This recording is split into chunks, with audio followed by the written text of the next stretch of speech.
Hello dear, कैसे हैं आप सब। तो डियर, आज का जो टॉपिक है हम लोग का वो है आपका झारखंड में पर्व एंड त्यौहार। ठीक है, हम लोग झारखंड की कला एवं संस्कृति कर रहे हैं। ठीक है, और झारखंड की कला एवं संस्कृति में बहुत सारे टॉपिक है। उन सारे टॉपिक को एक एक करके हम लोग सिस्टमेटिकली यहाँ पे कवर करने की कोशिश कर रहे हैं। तो डियर, आज का जो टॉपिक है आपका झारखंड में पर्व एंड त्यौहार, ये इसका सेकेंड पार्ट है। ठीक है, फर्स्ट पार्ट का लिंक जो है आपको डिस्क्रिप्शन बॉक्स में मिल जाएगा, क्योंकि ये जो टॉपिक है बहुत ही बड़ा टॉपिक है और जिसको जो है हम लोग एक एक क्वेश्चन को जो है बहुत ही सिस्टमेटिकली अलग अलग बुक के रेफरेंसेस से यहाँ पे कवर करने की कोशिश कर रहे हैं। तो चलिए स्टार्ट करते हैं। और डियर, आपको किसी भी क्वेश्चन का अगर आंसर लगता है गलत है तो फिर आप हमें कमेंट बॉक्स में भी बताइएगा, क्योंकि हम लोग जब अलग अलग बुक देखते हैं ना तो ये देखने को मिलता है कि आपका बुक में भी जो है बहुत सारे आंसर जो रहता है गलत दिखने को मिलता है। ठीक है, तो इसलिए आप कमेंट बॉक्स में भी ज़रूर बताइएगा। तो स्टार्ट करते हैं आज का क्लास। चैनल में नए हैं तो सबसे पहले चैनल को सब्सक्राइब कर लीजिएगा। वीडियो हेल्पफुल हुआ तो लाइक और शेयर करना मत भूलिएगा। पहला क्वेश्चन देख लीजिए कि निम्न में से किस पूजा के बाद आखड़ा से डालियों को लेकर लोग जो है ना अपने अपने खेतों में गाड़ते हैं। मतलब कि आखड़ा में जब पूजा हो जाता है ना उसके बाद उसका डाली लाते हैं और अपने खेत में गाड़ते हैं। और उन लोगों का ऐसा मान्यता होता है ना कि ऐसा करने से फसल जो रहता है ना वो रोग मुक्त हो जाता है, यानी फसल में किसी तरह का रोग नहीं होता है। तो ये कर्मा में होता है या नावाखानी में होता है, कदलेटा में होता है, चांदी पर्व में होता है। तो डियर, आंसर सी इसका करेक्ट आंसर है, कदलेटा पूजा में होता है ऐसा।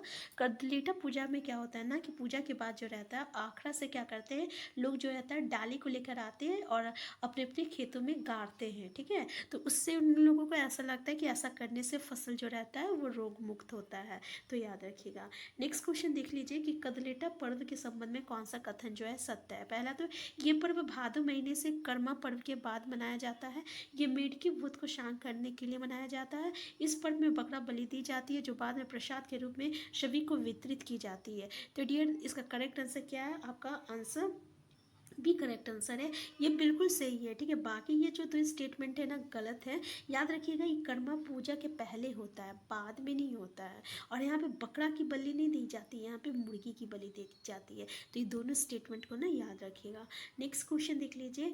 और तो यहाँ पे आपको याद रखने का क्या है कि देखिए यहाँ पे आपको दो चीज़ क्लियर हो रहा है कि कर्मा जो है भादो महीने में होता है। ठीक है, और कदलेटा भी भादो महीने में होता है, लेकिन कदलेटा जो रहता है कर्मा पर्व से पहले होता है। तो याद रखिएगा। नेक्स्ट क्वेश्चन देख लीजिए कि कर्म की जीवन में प्रधानता निम्न में से किस पर्व का महत्वपूर्ण संदेश है? कर्मा का, कदलेटा का, सरहुल का, बहुड़ा का। तो डियर, इससे कर्मा से ही पता चल रहा कर्म का। ठीक है, तो याद रखिएगा कर्म की जीवन में प्रधानता कर्मा पूजा के एक महत्वपूर्ण संदेश होता है, क्योंकि कर्मा जो रहता है ना कर्मा पूजा ये आपका प्रकृति का त्यौहार है। ठीक है, ये प्रकृति से संबंधित एक त्यौहार होता है। तो यही बताता है कि ये कर्म के जीवन में प्रधानता ये इसका संदेश होता है। तो नेक्स्ट क्वेश्चन है आपका कि निम्न में से कौन सा त्यौहार है जो आदिवासियों एवं सदानों में समान रूप से लोकप्रिय है?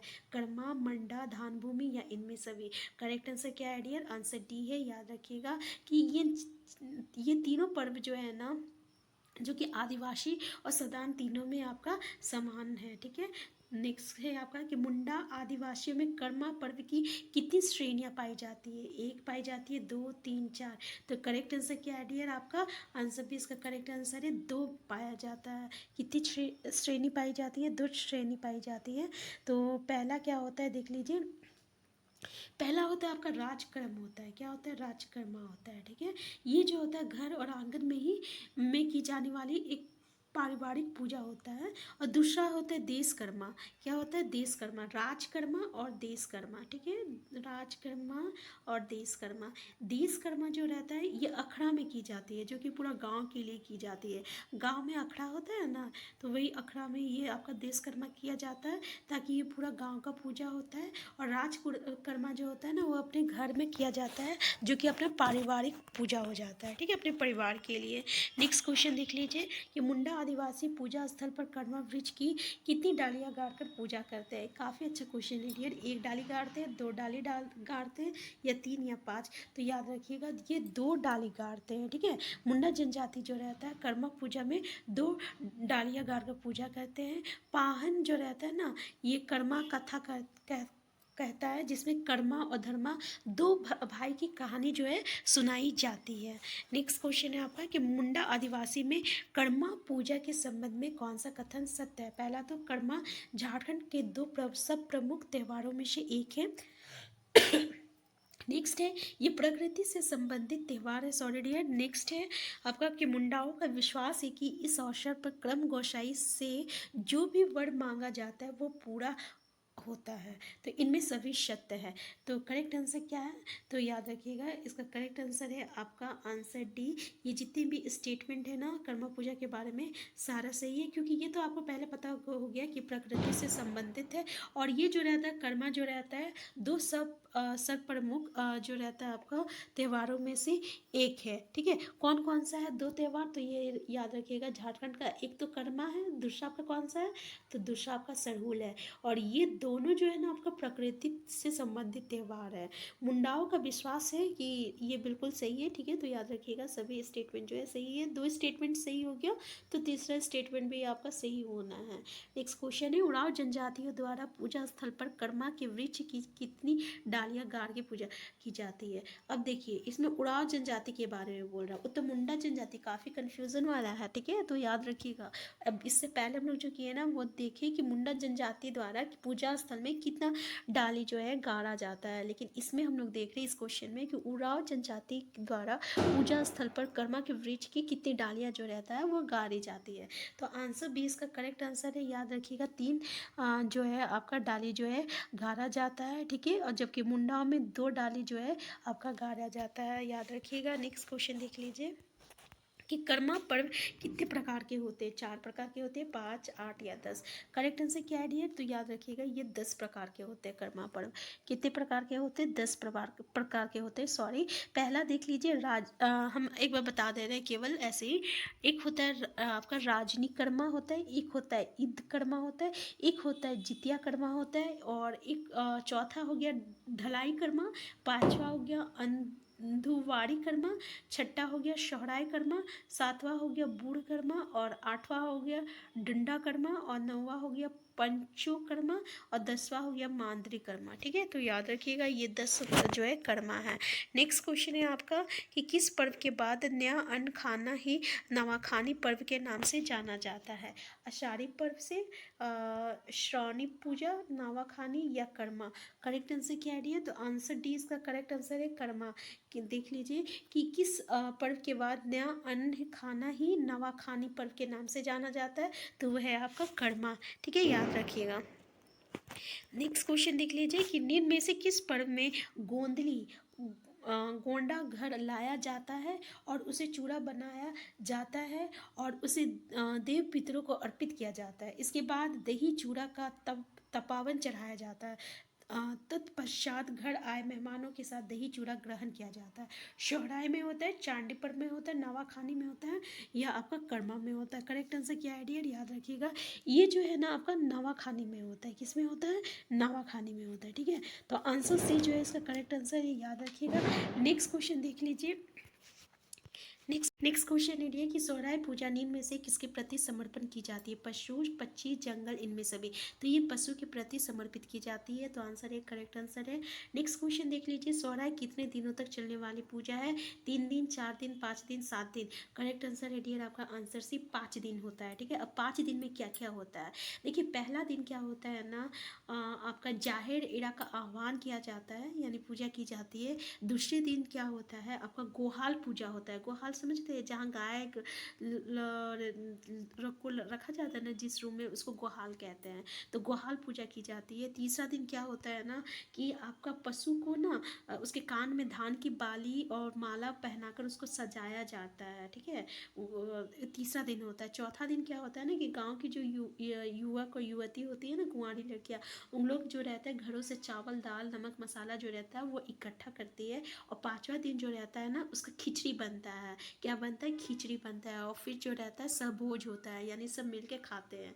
तो ये 5 दिन का त्यौहार होता है। आंसर जो है सी करेक्ट आंसर है। नेक्स्ट क्वेश्चन है कि सूर्याही पूजा के संबंध में कौन सा कथन जो है सही है? पहला तो ये पूजा जो रहता है अगहन महीने में कुछ आदिवासियों द्वारा की जाती है। इसमें सफ़ेद मुर्गे की बलि दी जाती है एवं हड़िया का तपान चढ़ाया जाता है। इनमें शिव पुरुष ही भाग लेता है। डियर, ये जितने भी स्टेटमेंट है ना, सारा स्टेटमेंट जो है सही है सूर्याही पूजा के बारे में, तो याद रखिएगा।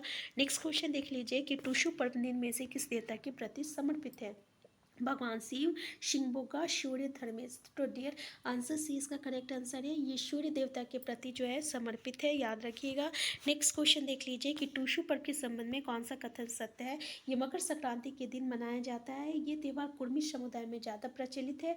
टुसु त्यौहार के अवसर पर पचपरगनिया क्षेत्र में लगने वाला मेला टुसु मेला के नाम से प्रसिद्ध है। तो डियर, ये ना बिल्कुल सही है, आंसर डी इसका करेक्ट आंसर है। टुसु पचपरगनिया क्षेत्र के अंतर्गत कौन कौन आ जाता है? जिससे बुंडू हो गया, तमार हो गया, सिल्ली हो गया, ये सब क्षेत्र जो है आता है। और ये जो मेला है ना टुसु पर्व में बुंडू में ही बहुत ही धूमधाम से लगाया जाता है, ठीक है ना, तो याद रखिएगा। नेक्स्ट क्वेश्चन है आपका कि निम्न में से किसकी स्मृति में जो है टुसु पर्व मनाया जाता है? टुसु नाम की कन्या की स्मृति में, मकर संक्रांति की स्मृति में, ठंडा जाने की स्मृति में, या इनमें से कोई नहीं? तो डियर, आंसर है इसका करेक्ट आंसर है टुसु नाम की कन्या की स्मृति से के लिए की स्मृति में जो है आपका टुसु पर्व जो है मनाया जाता है, तो याद रखिएगा, ठीक है। काफ़ी अच्छा क्वेश्चन है डियर। और डियर, इसके पीछे एक स्टोरी है, ठीक है। आप चाहे तो इस स्टोरी को पढ़ सकते हैं, बहुत इंटरेस्टिंग स्टोरी है। नेक्स्ट क्वेश्चन देख लीजिएगा, टुसु शब्द का शाब्दिक अर्थ क्या है? आम की डाली का अगला भाग, कुंवारी, आम का पत्ता, मकर संक्रांति। कुंवारी मतलब हो गया डियर कुंवारी लड़की जो होती है ना, जिसका शादी नहीं होता है, उसका। देखिए इसमें होता क्या है, कुंवारी लड़की जो है ना, वो जो है अपना प्राण त्याग देती है, ठीक है, और उसी पे ये स्टोरी बेस्ड है। तो इसलिए आंसर भी इसका करेक्ट आंसर है, कुंवारी लड़की जो कि काफ़ी खूबसूरत थी, ठीक है, तो याद रखिएगा।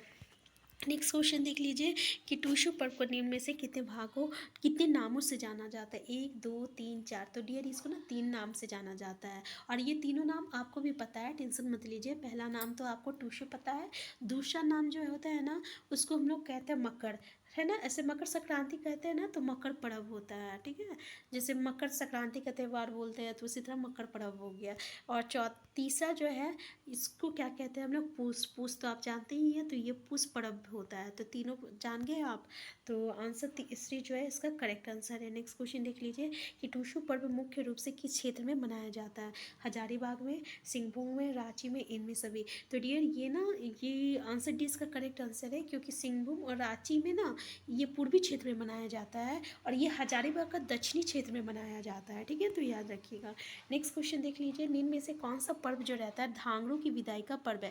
ढांगरों का मतलब क्या हुआ डियर? तो जो आपका खेत में जो है ना, जो लोग काम करते हैं, यानी जो लोग आपका मजदूर होते हैं, जो खेतियार होते हैं, ठीक है, जो खेतों में काम करते हैं, तो उसमें क्या होता है, उनकी विदाई का पर्व। तो देख लीजिए, पहला ऑप्शन चांदी पर्व है, नावाखानी पर्व है, कदलेटा पर्व है, माघे है। तो डियर, आंसर जो है ना, आंसर डी इसका करेक्ट आंसर है, माघे पर्व है। क्योंकि इस समय जो रहता है धान के जितने, यानी खेतों की जितनी भी कार्य होती है ना, वो खत्म हो जाती है, ठीक है। और जब खेत का काम ही खत्म हो गया, तो ढांगर का क्या काम रहता है? तो उसकी विदाई के अवसर पे ये पर्व जो है मनाया जाता है, तो याद रखिएगा।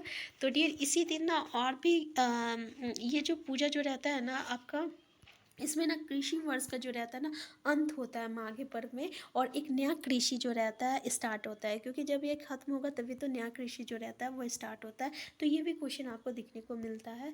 तो देख लीजिए नेक्स्ट क्वेश्चन, निम्न में से किस पर्व के दिन कृषि वर्ष का अंत, देखिए सेम क्वेश्चन है, का अंत समझा जाता है तथा नए कृषि वर्ष का प्रारंभ किया जाता है। अभी हम लोग जस्ट डिस्कस किए हैं आपका माघे पर्व, तो ये आपको याद हो गया। नेक्स्ट क्वेश्चन देख लीजिए कि माघे पर्व के संबंध में कौन सा कथन जो है सत्य नहीं है? पहला तो ये पर्व माघ महीने में मनाया जाता है। दूसरा, इस दिन ढांगर की अवधि पूरी हो, ये भी इस स्टेटमेंट बिल्कुल सही है। नई कृषि वर्ष का आरंभ किया जाता है, और इनमें सभी कथन सही है। तो इसमें पुरानी जो कृषि होती है वो तो खत्म हो जाती है, और नई कृषि स्टार्ट होती है, ये स्टेटमेंट भी बिल्कुल सही है। लेकिन इसमें सभी कथन जो है सही है, आंसर डी जो है इसका करेक्ट आंसर है। तो याद रखिएगा, ये सारे स्टेटमेंट जो है माघे पर्व के बारे में बिल्कुल सही है, ठीक है। डियर नेक्स्ट क्वेश्चन देख लीजिए, किस परिवार में कोई गर्भवती महिला होती है उस परिवार का पुरुष सदस्य किस पूजा में भाग नहीं लेता? कदलेटा पर्व, चांदी पर्व, मंडा पर्व, बहुरा पर्व। करेक्ट आंसर क्या है डियर? तो याद रखिएगा, करेक्ट आंसर आपका आंसर बी है, चांदी पर्व में होता है ऐसा कि चांदी पर्व जो रहता है ना, ये आपको माघ महीने की पूर्णिमा को उड़ाव के द्वारा मनाया जाता है। और जिस परिवार में कोई गर्भवती महिला होती है तो उस परिवार का पुरुष सदस्य जो रहता है इस पूजा में भाग नहीं लेता है। बहुत ही इंपॉर्टेंट पॉइंट है आपका चांदी पर्व के बारे में। पहला पॉइंट तो ये है कि ये माघ महीने की पूर्णिमा को मनाया जाता है, उड़ाव के द्वारा मनाया जाता है। और दूसरा पॉइंट तो ये कि इसमें अगर गर्भवती होती है महिला तो उस परिवार के सदस्य जो होते हैं, पुरुष सदस्य, वो भाग नहीं लेता है। नेक्स्ट क्वेश्चन देख लीजिए, चांदी पर्व निम्न में से किस जनजाति द्वारा मनाया जाता है? अभी हम लोग जस्ट डिस्कस किए हैं कि ये ना उड़ाव जनजाति के द्वारा मनाया जाने वाला एक पर्व है। नेक्स्ट क्वेश्चन देख लीजिए कि चांदी पर्व के संबंध में कौन सा कथन जो है असत्य है? पहला तो ये पर्व माघ महीने की पूर्णिमा को उड़ाव द्वारा मनाया जाता है। दूसरा, इसमें केवल महिलाएं भाग लेती है, ठीक है। और तीसरा है आपका, पुरुष ही चांदी स्थल में देवी की पूजा की जाती है। तो डियर, इसमें जो अभी हम लोग पढ़े कि इसमें केवल महिलाएं भाग लेती है, ठीक है, ये स्टेटमेंट बिल्कुल सही गलत है, क्योंकि अभी हम लोग पढ़े ना कि पुरुष जो रहती है भाग लेते हैं, और अगर उसमें महिला जो रहती है, उसके घर की महिला अगर गर्भवती होती है तो वो भाग नहीं लेते हैं। तो इससे पता चलता है कि ये जो स्टेटमेंट है ये आपका स्टेटमेंट जो है गलत है। तो आंसर बी इसका करेक्ट आंसर है। नेक्स्ट क्वेश्चन देख लीजिए कि जनजातियों का कौन सा पर्व हिंदियों की होली या फागु के समान है लेकिन क्षेत्रीय या स्थानीय रंगत भी मिलती है? फगुआ पर्व, चांदी पर्व, कदलेटा या बहुरा। करेक्ट आंसर फगुआ पर्व होता है डियर, फगुआ पर्व, ठीक है। फगुआ पर्व को ही हिंदू को में होली या फागु के समान होता है, और इसमें क्षेत्रीय व स्थानीय रंगत भी जो रहती है वो मिलती है, ठीक है। तो याद रखिए आपका फगुआ पर्व। नेक्स्ट क्वेश्चन है, जनी शिकार के प्रथा जो रहता है झारखंड के अलावा और किस राज्य में पाया जाता है? तो डियर, किस राज्य में पाया जाता है? पहला तो देख लीजिए मध्य प्रदेश, नागालैंड, आसाम, इनमें से कोई नहीं। तो डियर, जनी शिकार जो रहता है ना, ये आपका भारत का शिल्प और शिल्प झारखंड राज्य में ही दिखने को मिलता है। ये सिर्फ एक झारखंड राज्य का इकलौता पर्व और त्यौहार है, ठीक है। नेक्स्ट क्वेश्चन देख लीजिए क्या है कि उड़ाओं का निम्न में से किसके साथ लड़ाई के याद में हर 12 वर्ष पर निश्चित दिन को आदिवासी महिलाएं जनी शिकार के लिए निकलती है? मराठों के साथ, शेरशाह के साथ, मुगलों सेना के साथ, इनमें से कोई नहीं। तो डियर, करेक्ट आंसर क्या है आपका? आंसर सी है, मुगल सेना के साथ। देखिए, उड़ाव के मुगलों के साथ जब लड़ाई हुआ था ना, तो इस क्षेत्र पर लगातार 12 वर्ष तक जो है अकाल पड़ा था।